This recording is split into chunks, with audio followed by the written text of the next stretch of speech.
The stranger in the desert, Marcus Holloway, wiped the grease from his hands as the old pickup truck rattled away from his gas station, leaving a cloud of dust in the evening air. The neon sign flickered overhead. Holloway's last stop, casting pink light across the empty desert highway. Business had been slow for months, and the bank notices were piling up on his desk. That's when she appeared.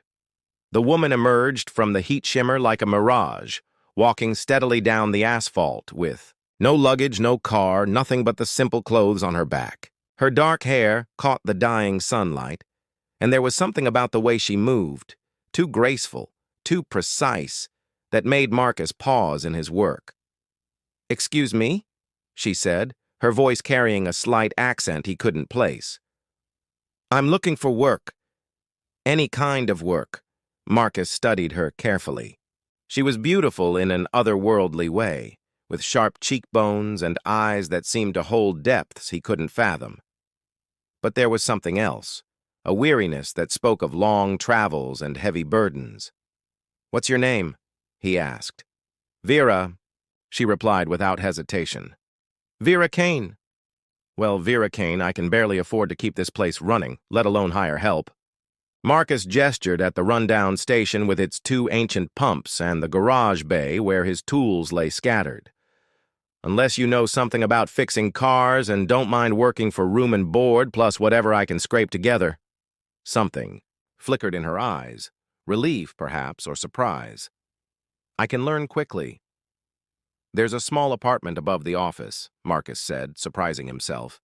Something about her desperation resonated with his own struggles. "It's not much, but it's clean. You can start tomorrow if you're serious." As she nodded gratefully, Marcus noticed her hands, smooth and unmarked by calluses or scars, despite her claim of needing any work. But everyone had their secrets in this forgotten corner of the desert, and he'd learned not to ask too many questions. That first night, as Vera settled into the cramped apartment, she allowed herself a moment of genuine relief. The neural dampeners she'd installed were holding, masking her true nature from any scanning devices. Her royal implants remained dormant, their power locked away. For the first time in months of running, she felt almost safe. Outside, Marcus locked up the station and looked up at the single light glowing in the apartment window. Something told him his quiet life was about to change, though he had no idea how profoundly. In the distance, coyotes howled at the rising moon, their voices carrying across the vast emptiness that had become her refuge. The last queen of Zarathon had found her hiding place at last. Learning to be human.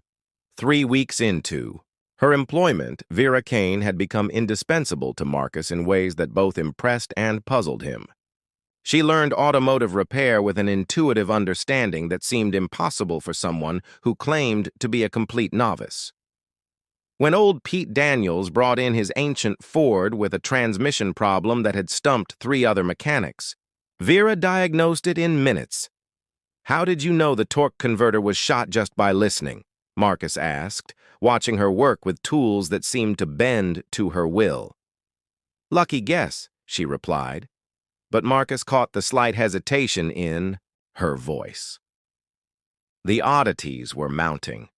Vera never seemed to eat. Marcus left sandwiches for her, but they always remained untouched.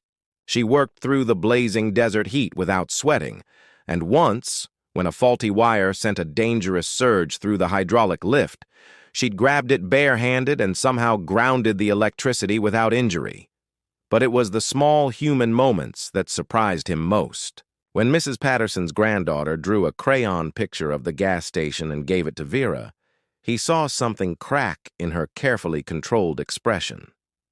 She'd stared at the simple drawing as if it were the most precious thing she'd ever received. "You don't have to pretend with me," Marcus said one evening as they closed up shop. "We all have pasts we'd rather forget." Vera looked up from the ledger where she'd been recording the day's receipts in her impossibly precise handwriting. "What makes you think I'm pretending?" the way you hold yourself, like you're used to people bowing when you walk into rooms. Marcus leaned against the counter. And your hands. They're not the hands of someone who's done manual labor. For a moment, something vulnerable flickered across her features. I was someone important once, before I lost everything. Royalty? Marcus asked with a gentle smile, meant as a joke.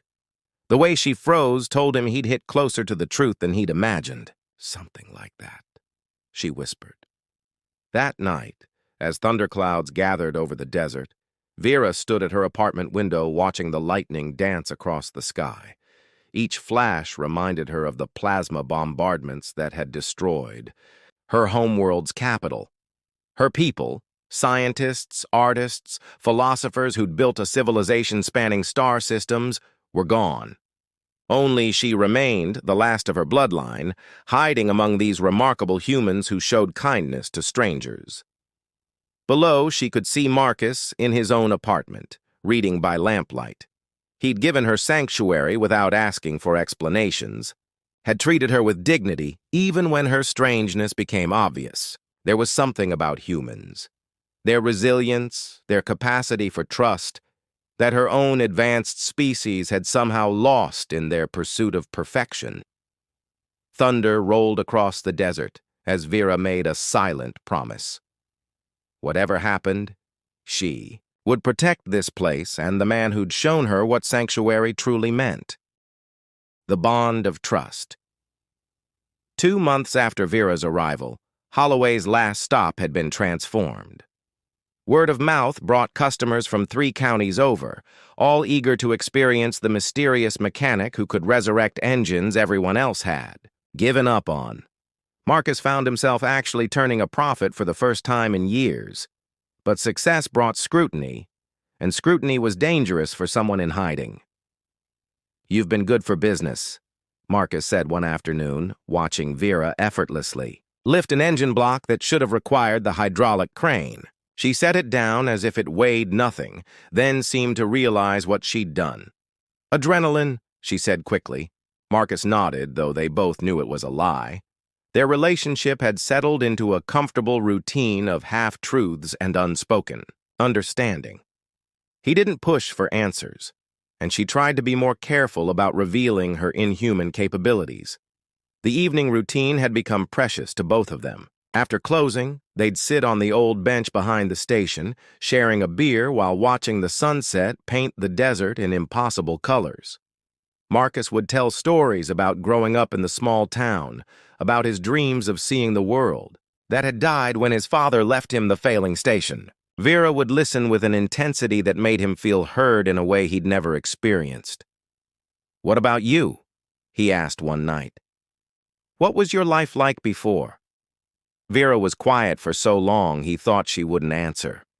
When she finally spoke, her voice carried the weight of worlds. "I had responsibilities. Many people depended on me. I thought I was protecting them, but my choices led to catastrophe. Everyone I cared about paid the price for my failures." "That's a heavy burden." "For one person," Marcus said gently. "Some burdens can't be shared." She turned to him, and in the fading light her eyes seemed to hold flecks of silver. "But this, what we've built here, it's the first peace I've known in a very long time." "Then stay," Marcus said simply. "Whatever you're running from, we'll face it together." The words hung between them, an offer and a promise. Vera felt something she'd thought lost forever: hope. Perhaps she could build a new life here, could learn to be Vera Kane instead of Queen Xeraphon the Last. Perhaps the galaxy could forget about the fallen empire and its surviving monarch. That night, she made a decision that would have seemed impossible months earlier. She began dismantling the last of her royal implants, the emergency beacon that could summon help or reveal her location. As the quantum circuits dissolved, she felt the final connections to her old life severing. But in the vast expanse of space, her actions triggered something she couldn't have foreseen. The beacon's deactivation sent a signal that registered on long-range sensors, a signal that had been eagerly awaited by those who hunted the remnants of the Xeraphon dynasty. High above Earth's atmosphere, hidden sensors detected the quantum signature and began transmitting coordinates across the galaxy. The hunt was about to begin, when the stars come calling. The attack came at 2:47 a.m. on a moonless Thursday. Marcus jerked awake to the sound of his windows rattling, followed by an otherworldly humming that seemed to come from everywhere at once. Through his bedroom window, he saw lights descending from the star-filled sky, not the familiar navigation lights of aircraft, but geometric patterns of blue-white radiance that hurt to look at directly. The craft settled onto the desert floor, with impossible silence, its hull reflecting the neon glow of the gas station sign. Marcus grabbed his father's old rifle and headed for the door, his heart hammering against his ribs. "Vera!" he called, but there was no answer from the apartment above. The ship's hull began to shift and flow like liquid metal, forming an opening that revealed figures in sleek armor. They moved with predatory grace, scanning the area with devices that cast crimson light across the desert sand. Their leader spoke in a language that sounded like crystalline wind chimes, then switched to accented English. "Xeraphon the Last, you have eluded us long enough. Surrender, and your death will be swift." Marcus felt his blood turn to ice. Xeraphon. That was Vera's real name, and they were here to kill her. He stepped out of his apartment, rifle raised, despite knowing how useless it would be against their advanced technology. "I don't know who you're looking for, but there's nobody here by that name." The leader's helmet retracted, revealing a face that was almost human except for the geometric scarification that covered one side. "The quantum resonance signature leads here, human. Do not interfere in matters beyond your comprehension." "This is my property," Marcus said, his voice steadier than he felt. "And I'm telling you to leave." The alien smiled, an expression devoid of warmth. "Admirable loyalty to your employer, but foolish." That's when Vera appeared. She walked slowly from the garage bay, and with each step, the changes began. Her human disguise fell away like shed skin. Her hair lifted and flowed as if underwater, taking on an ethereal luminescence. Her eyes blazed with silver fire, and her ordinary work clothes transformed into armor that seemed carved from starlight itself. When she spoke, her voice carried the authority of someone born to command galaxies. "Dex Malorian, I should have known Vorthan would send his lapdog." "Your Majesty," the scarred alien bowed mockingly. "The collective offers a generous bounty for the last of the Xeraphon bloodline. Nothing personal. Everything about this is personal." Power began to coalesce around Vera's form, the very air shimmering with barely contained energy. "You participated in the destruction of my homeworld. You hunted my people to extinction." Marcus watched in awe and terror as the woman he'd known transformed into something magnificent and deadly. This was what she'd been hiding, not just royal blood, but power that made the air itself tremble. "Stand down, human," Dex called to Marcus. "This is not your fight." But Marcus raised his rifle anyway. Like hell it isn't. The Queen's choice. What happened next would be discussed in hushed tones across a dozen star systems for years to come. Vera, Queen Xeraphon the Last, saw Marcus step forward with his primitive weapon, placing himself between her and the advanced hunting party. In that moment, something crystallized within her that had been building for months. This human, who knew nothing of galactic politics or ancient bloodlines, was willing to die to protect her. "Marcus, get back," she commanded, but he held his ground. "I don't care what your name is or where you're from," Marcus called over his shoulder, never taking his eyes off Dex. "You're part of this place now. That makes you family." The word hit Vera like a plasma bolt. Family. She'd lost her blood family, her adopted court, her entire civilization. But somehow, in this forgotten corner of Earth, She'd found something she'd thought extinct. Someone who valued her for who she was, not what she represented. Dex raised his weapon, a sleek device that hummed with lethal energy, touching, but ultimately irrelevant. That's when Vera made her choice. The transformation was instantaneous and terrible. The neural dampeners she'd used to hide her nature overloaded and burned out. Every royal implant came online simultaneously, flooding her system with power that had once commanded fleets across star systems. Her consciousness expanded beyond the physical, touching the quantum foundations of reality itself. The desert erupted in blinding light. When Marcus's vision cleared, Dex and his hunting party were gone, not dead, but unmade, their constituent atoms scattered harmlessly across the cosmos. The alien ship sat empty, its systems fried by electromagnetic feedback. In the center of it all stood Vera, no longer hiding behind human limitations. "You're not from here, are you?" Marcus asked, echoing the moment from months ago when he'd half-jokingly suggested she might be royalty. Vera looked at him with eyes that held the light of distant stars, then slowly let her power recede. As she did, her human form returned, though something fundamental had changed. She would never again be able to hide completely. "I only wanted a normal life," she said, her voice soft, but carrying harmonics that spoke of vast spaces between stars. "But you reminded me what loyalty looks like."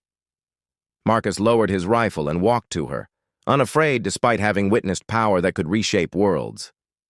"So what happens now? Do more of them come looking?" "Probably." Vera smiled, and for the first time since her homeworld's fall, it reached her eyes. "But I've learned something important here. My people fell because we forgot that true strength doesn't come from power. It comes from the connections we make, the loyalty we inspire, the trust we build." She gestured toward the gas station, its neon sign still flickering faithfully in the pre-dawn darkness. "This place, what we've built together, it's more valuable than any crown I ever wore."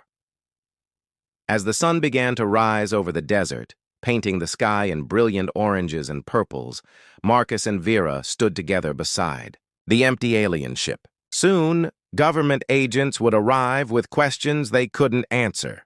Soon, decisions would have to be made about the future. But for now, in the quiet hours before the world changed again, the last queen of Zarathon and the human who'd shone. Her, the meaning of home, watched the dawn break over their small corner of Earth, knowing that some bonds transcend the stars themselves.